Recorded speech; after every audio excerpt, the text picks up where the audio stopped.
ঢাকার ধামরাইয়ে কৃষি সম্প্রসারণ অধিদপ্তরের আয়োজনে 2024-25 অর্থবছরের খরিফ 2 মৌসুমে তেলজাতীয় ফসলের উৎপাদন বৃদ্ধি প্রকল্পের আওতায় একটি রোপা আমন প্রদর্শনী এবং মাঠ দিবসের কারিগরি আলোচনা সভা অনুষ্ঠিত হয়েছে। এই বিশেষ অনুষ্ঠানটি সানোরা ইউনিয়নের খাগুরতা স্ট্যান্ডে অনুষ্ঠিত হয়। আলোচনা সভার প্রধান অতিথি ছিলেন কৃষি সম্প্রসারণ অধিদপ্তরের অতিরিক্ত পরিচালক কৃষিবিদ ডক্টর মোহাম্মদ জাকির হোসেন। তিনি কৃষকদের উদ্দেশ্যে তেলজাতীয় ফসলের উৎপাদন বৃদ্ধি ও সুষ্ঠু কৃষি ব্যবস্থাপনার বিভিন্ন দিক নিয়ে গুরুত্বপূর্ণ বক্তব্য দেন। সভায় সভাপতিত্ব করেন কৃষি সম্প্রসারণ অধিদপ্তরের উপপরিচালক কৃষিবিদ ডক্টর সাফায়াত আহমেদ সিদ্দিকী। তিনি কৃষকদের মাঝে আধুনিক কৃষি প্রযুক্তির প্রয়োগ এবং কৃষি উৎপাদন বৃদ্ধি নিয়ে আলোচনা করেন। বিশেষ অতিথি হিসেবে উপস্থিত ছিলেন ধামরাই উপজেলা কৃষি অফিসার মোহাম্মদ আরিফুর রহমান। তিনি কৃষকদের জন্য বিভিন্ন সহায়তা ও উৎসাহ প্রদান করেন।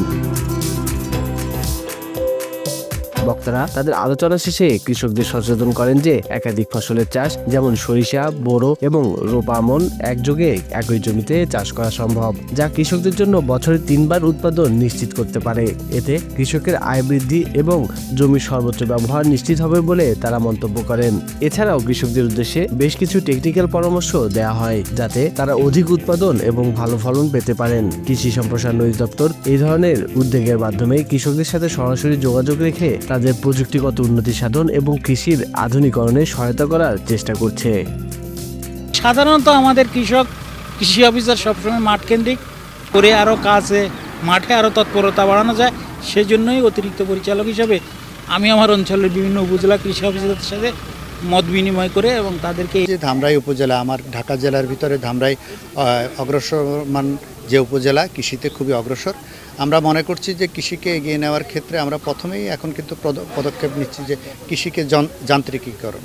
হ্যাঁ, কৃষিতে যে আপনারা দেখছেন যে এখানে সমলয় হবে, কৃষি যন্ত্রের ব্যবহারটা যাতে এখন যে শ্রমিক সংকট সেটি কিন্তু কাটিয়ে ওঠা যায়। এছাড়া আমরা নতুন নতুন যে জাত, নতুন নতুন ফসল যেগুলোতে অধিক উৎপাদনশীল এবং কৃষকরা লাভবান হবে, সেই জাতগুলো আমরা সম্প্রসারণ করার চেষ্টা করছি। ধামরাই আমাদের 217% ক্রপিং ইন্টেন্সিটি থেকে ধীরে ধীরে আমাদের আরও বাড়ছে।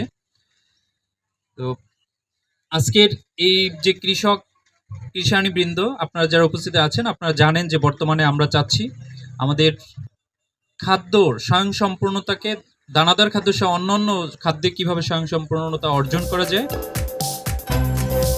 স্বাধীনতা বাংলা নিউজ ডেস্ক।